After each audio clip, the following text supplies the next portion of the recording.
Assalamualaikum warahmatullahi wabarakatuh. Gini, kali ini aja lagi yang bertanya di Ask Ufikom, oke?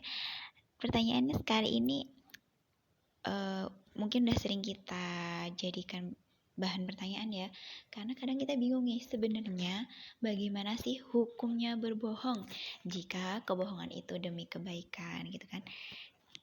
Karena akan terasa sedikit aneh berbohong demi kebaikan gitu kan, apakah itu ada gitu.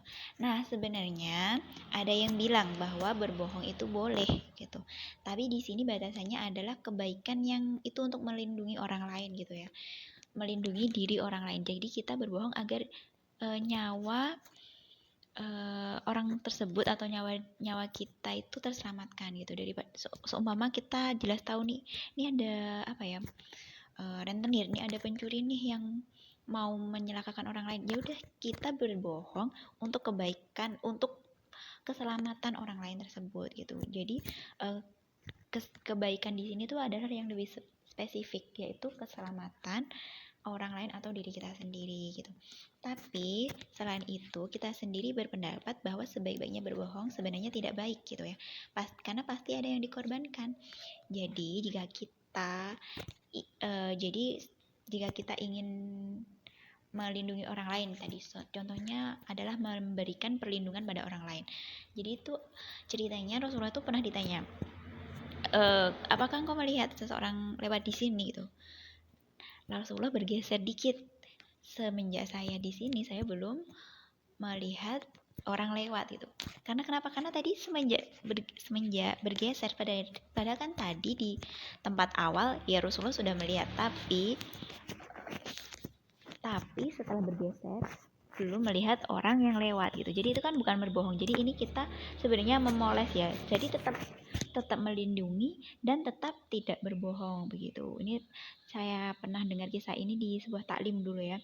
Saya lupa sebenarnya tokohnya siapa, tapi seingat saya ini adalah Rasulullah. Nah, jika ingin memoles, contoh lain adalah jika kita ingin memoles kesedihan, misalnya untuk nampak baik atau untuk nampak kita masih baik-baik saja gitu.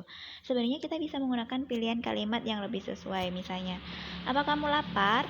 Alhamdulillah belum pengen makan nih, padahal dalam hati kita lapar banget. Tapi kan kita memang tidak pengen makan saat ini, biar dia makannya kenyang gitu kan. Jadi kita bisa memperbanyak kosakata biar apa yang kita ucapkan ini tetap baik, tidak menyukai orang lain, dan tetap tidak berbohong. Selain itu, contoh kedua adalah jika ada yang bertanya, apakah kamu sedih? Jika kita sedih dan dia memang orang yang kita percaya, lebih baik kita bilang sedih atau diam. Tidak perlu bohong dengan bilang enggak atau yang lain, karena nanti kita sendiri yang repot. Gimana sih aku sedih malah dia nggak peka gitu kan.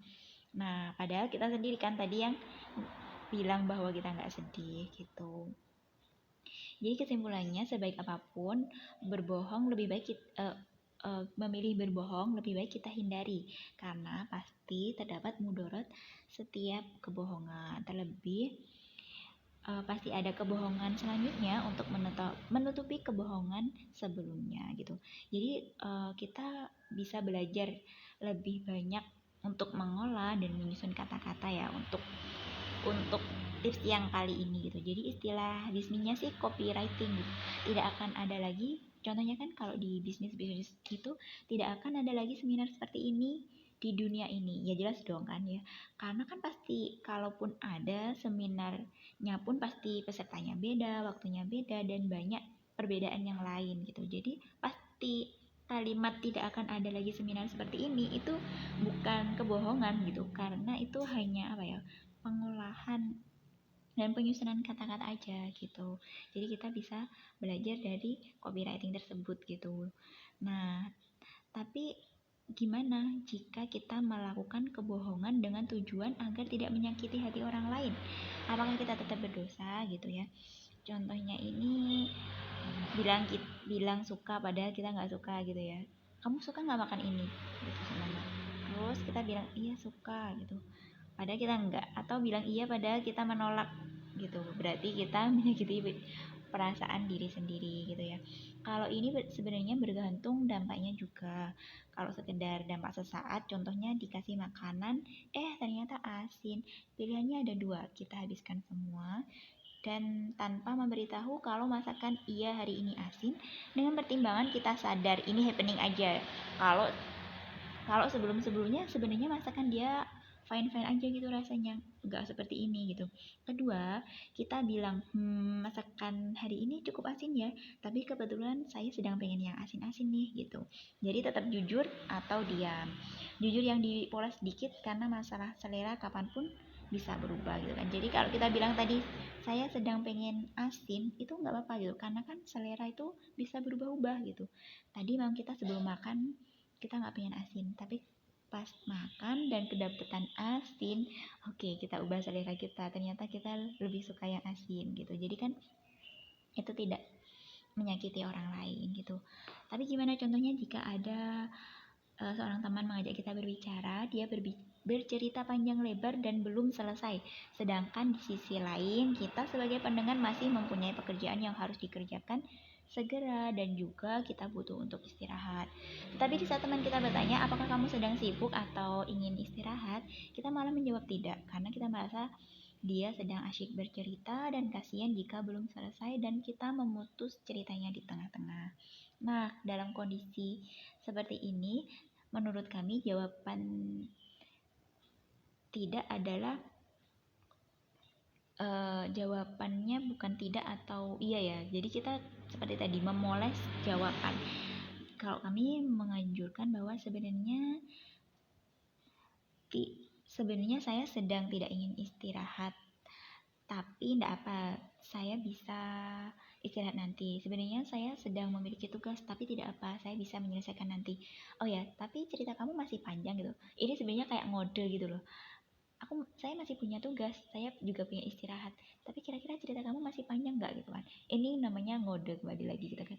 Jadi kita nggak apa-apa gitu daripada dia berkelanjutan dan dirasa sudah ini ya ceritanya berbelit-belit bertele-tele padahal kita masih memiliki keperluan yang lain gitu. Menurut kami dari keperluan lain yang dirasa itu harus kita segera selesaikan dan mendesak gitu. Tidak apa-apa kita, soalnya kita harus bagi waktu gitu kan.